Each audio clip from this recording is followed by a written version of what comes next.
Ouro Preto, cidade patrimônio cultural da humanidade.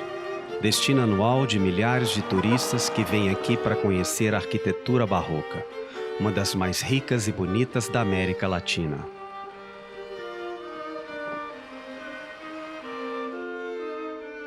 O que muita gente não sabe é que atrás dessas fachadas coloridas e preservadas existem rios e córregos.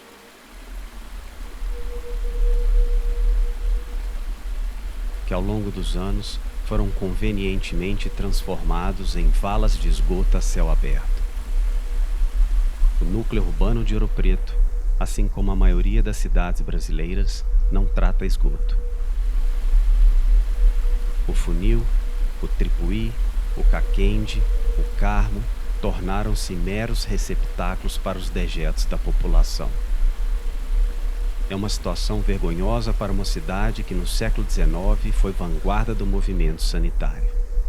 Ouro Preto construiu uma das primeiras estações de tratamento de esgoto da América Latina, que resta hoje absolutamente abandonada, mas acessível, no final do bairro Barra, no Beco da Manchica.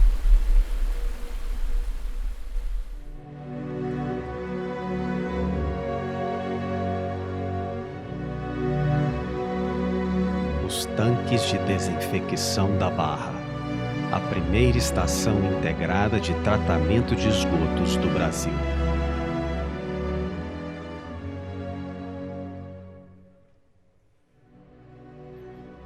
Projetada em 1887 pelo engenheiro fluminense Vitor Francisco Braga Mello e construída entre 1888 e 1890 pela Diretoria-Geral de Obras Públicas de Minas Gerais.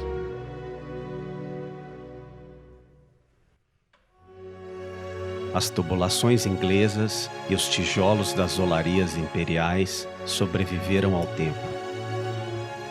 Mas os tanques funcionam hoje como uma caixa de passagem para o esgoto não tratado.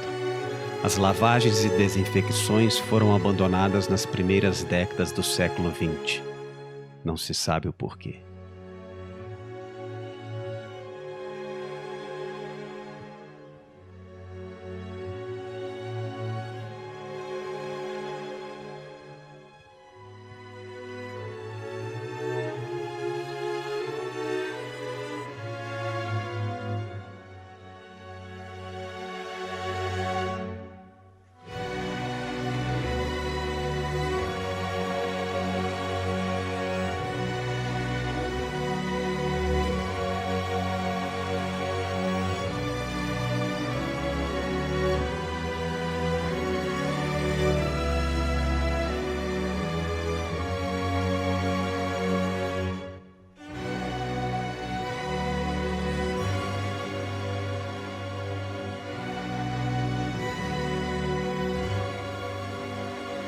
Dezenas de prefeitos, governadores e presidentes foram eleitos desde então, mas Ouro Preto continua crescendo desordenadamente.